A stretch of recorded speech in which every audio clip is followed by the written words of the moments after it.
अब परमात्मा कहते हैं भेड़ा देखा दरदरा उत्तर चले फड़क।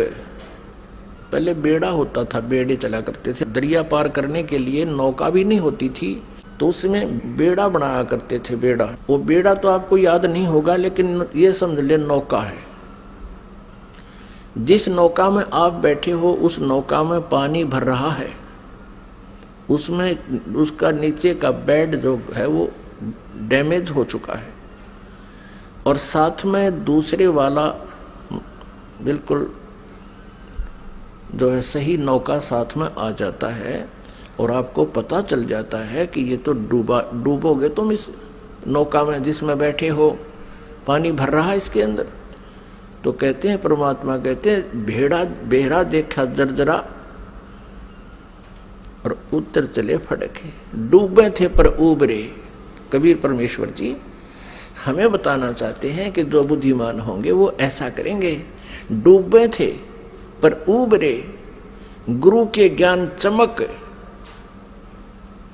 और भेड़ा देखा दरदरा उत्तर चले फड़क। कहते हम तो डूबे थे, 84 लाख योनियों में चले जाते। गुरु जी के ज्ञान से फिर हम फड़क गए एकदम फड़कना माने न जबरदस्त भयभीत हो जाना और एकदम फड़क के यानी ऐसे चमक के कूद जाना, एकदम चमक जाना। मतलब सेकंड का विचार भी नहीं करने का समय है। डूब रहा है तो एकदम दूसरा साथ में खड़ा है, अच्छा स्थान है तो उस पर चमक एकदम कूद जाना, उसको कहते हैं डूबे थे पर उबरे। गुरु के ज्ञान चमक, लोग एकदम चमक का पड़ा है भाई, एकदम वैसे सतर्क हो जाना। और भेड़ा देखा दरदरा, दरदरा माने टूटन डूबन हो रहा है तो उत्तर चले फड़क। तो उस पुण्यात्मा को अब विलंब नहीं करना चाहिए गुरु बदलन में। उस मार्ग में कितना ही चला गया उसको तुरंत त्याग देना चाहिए। वो तो बिल्कुल कुमार्ग पर आप तो 200 किलोमीटर 100 किलोमीटर दूर चले गए हो, वो आना वापस पड़ेगा, आना ही पड़ेगा। आगे जितने कदम रखोगे वो गलत ही है, दूर ही जाओगे।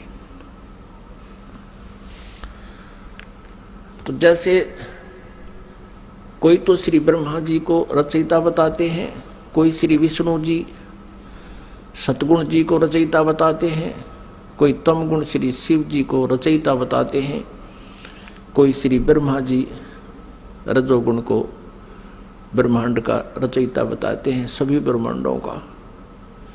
पुण्यात्माओं ये लोकवेद है। और कोई कोई कहता है कि दुर्गा ही सबकी सृष्टि सर्जनहार है, जो दुर्गा जी के उपासक है।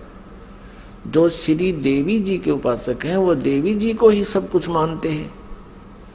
और जो ब्रह्म के उपासक है, ब्रह्म, वो ब्रह्म को ही सर्वेस्वा मानते हैं।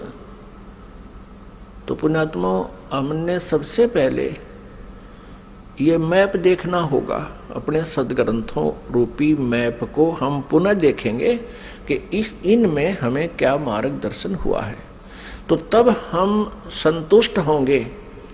अभी तक तो हम किसी से कुछ सुन रहे हैं भगवान के विषय में, किसी महापुरुष ने कुछ ज्ञान दिया है, किसी ने कुछ दिया है, और हम विद्यार्थी हैं, श्रद्धालु हैं। जो भी संत गुरु जी हमें जैसा भी भगवान के विषय में ज्ञान देता है, हम बिना किसी शंका के, बगैर किसी ऑब्जेक्शन के हम स्वीकार कर लेते हैं।